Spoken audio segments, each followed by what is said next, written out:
Hello, it's very good to have you with us at this hour. I'm Daniel Che. North Korea suddenly canceled the China concert of Moranbong, the reclusive state's all-female modern pop band. The last-minute decision is raising questions about the state of relations between the regime and its longtime ally. Our Connie Kim looks into the possible reasons behind the move and the potential implications for the future of Pyongyang-Beijing ties.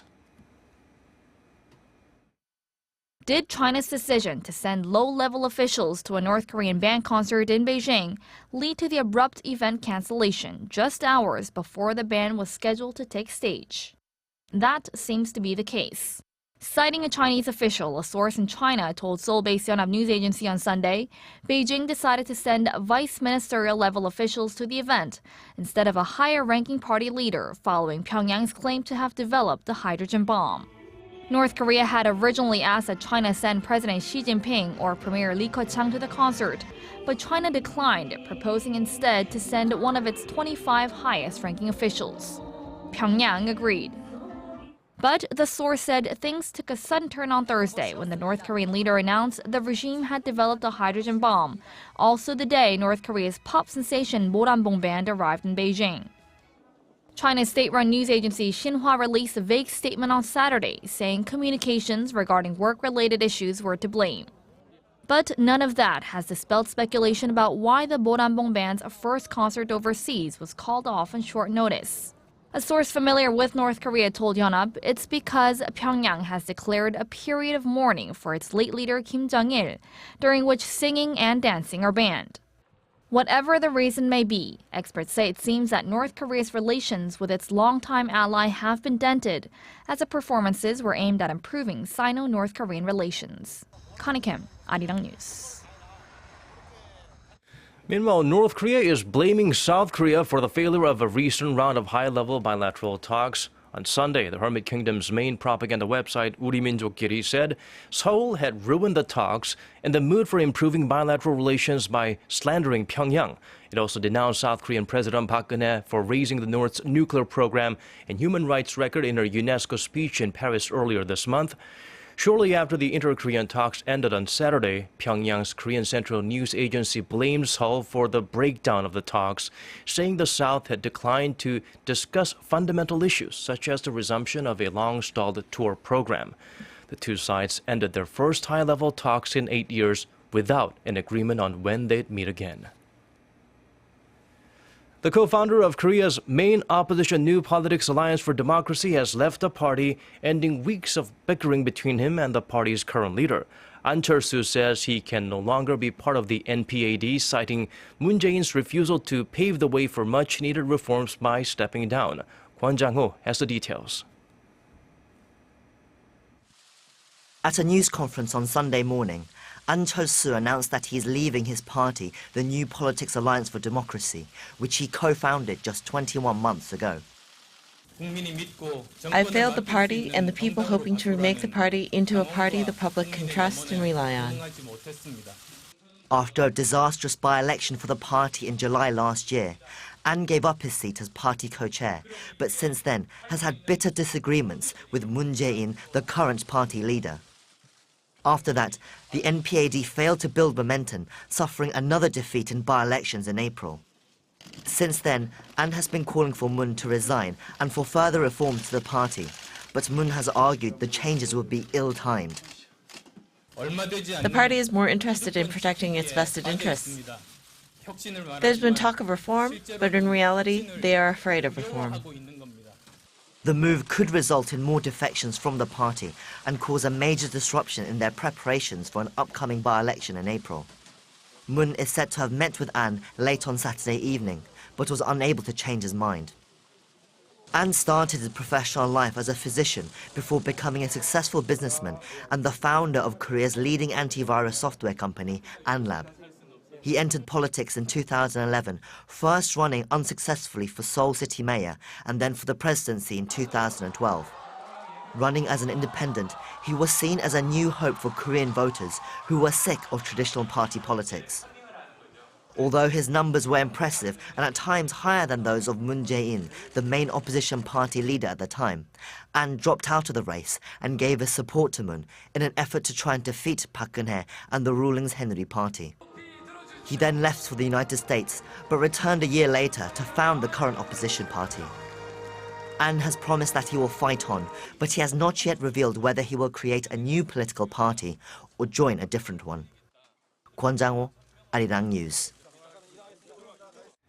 South Korea, China, and Japan are gearing up for another round of negotiations on their trilateral trade deal. According to Korea's trade ministry, the three-way meeting will be held for 2 days in Hakone, Japan, starting on Monday. This will be the 9th round of tripartite talks since discussions began in November 2012. The topics on the agenda include technical barrier to trade, rules for online transactions, and sanitary and phytosanitary measures. It seems like Korea's exports will grow at a slower pace than the global average for a second year in a row. According to the Korea Development Institute on Sunday, Korean exports growth in terms of volume is expected to remain unchanged from last year at 2.3%, far lower than the IMF's projected 3.2% gain. Analysts pointed out the driving force behind the trend, intensifying competition with China in areas like steel, chemicals, and IT, which have served as major players in Korea's exports.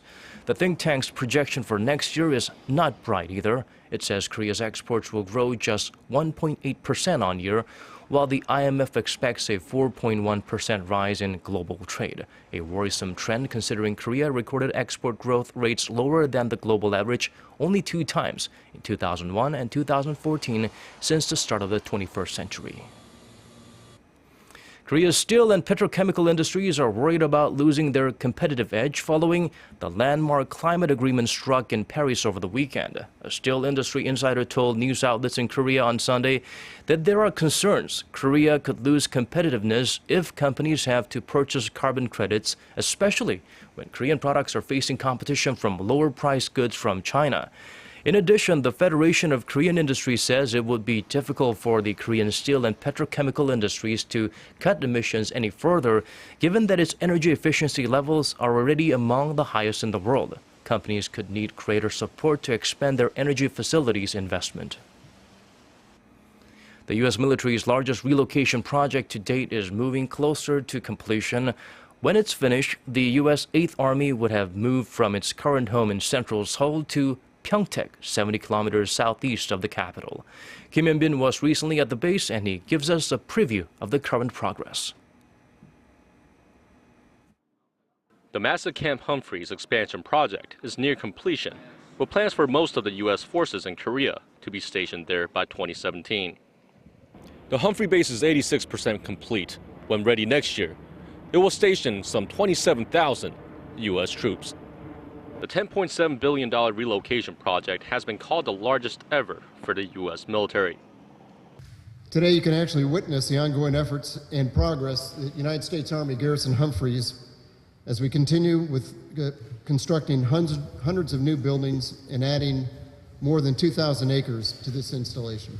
The U.S. 8th Army headquarters in Korea is currently dispersed along the demilitarized zone, exposed to immediate threats from the north. But with the relocation to Pyeongtaek, Gyeonggi-do province, U.S. military officials say will increase the survival rate of its troops. U.S. Forces Korea Base Realignment Office Director Kim Gi-soo said that there will be no problem countering threats from Pyongyang, even though the base is 70 kilometers south of Seoul. There is a harbor, train station, and the Osan Air Base within a 20-kilometer proximity to the base. Also during crises, we will use the newly built railway and roads to send our troops north to the border. Patriot missile defense batteries will be implemented in the camps to counter any missile attacks from the north, while some residual forces will remain stationed north of Seoul temporarily, along with a downsized command at Yongsan Base in Seoul. Kim Hyun-bin, Arirang News, Pyeongtaek. Russia called the presence of Turkish troops in northern Iraq an unlawful incursion. On Saturday, the Russian Foreign Ministry said in a statement that Sergei Lavrov spoke with his Iraqi counterpart, Foreign Minister Ibrahim al-Jafari, by phone and expressed Russia's firm support of the sovereignty and territorial integrity of Iraq. Iraq says Turkey deployed its forces without permission. Turkey insists its troops were there to protect trainers working with Iraqi forces at the site. Baghdad appealed to the UN Security Council on Friday to demand an immediate and unconditional withdrawal of all Turkish troops from the northern part of the country. India and Japan have signed a nuclear cooperation agreement after a 3-day bilateral summit in New Delhi, where India's Prime Minister Narendra Modi met with his Japanese counterpart Shinzo Abe. The MOU enables Japan to export technology and equipment related to nuclear power plants to India. However, it also says Japan would suspend cooperation if India conducted nuclear tests. Another part of the deal clears the way for Japan to build a bullet train system for a major high-speed rail project being planned in India. The project will connect Mumbai and Ahmedabad in western India and is estimated to cost $12 billion. For the first time in Saudi Arabia's history, a woman is triumphant in an election in Saudi Arabia. Salma bint Hizab al-Otaibi won a seat on the municipal council in the province of Mecca in Saturday's vote, beating 7 men and 2 other women. It was the first time women were allowed to vote and stand as candidates. Nearly 1,000 women ran in the elections among the almost 7,000 registered candidates.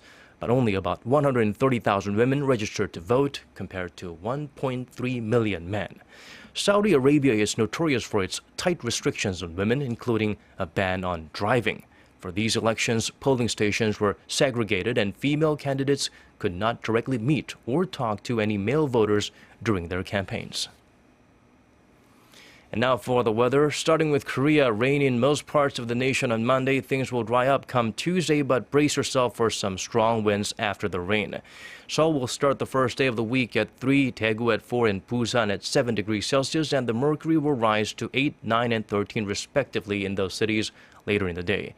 And as if to remind you this is winter in Korea, sub-zero temperatures will return midweek. And now let's check out the weather conditions in your neck of the woods and around the world.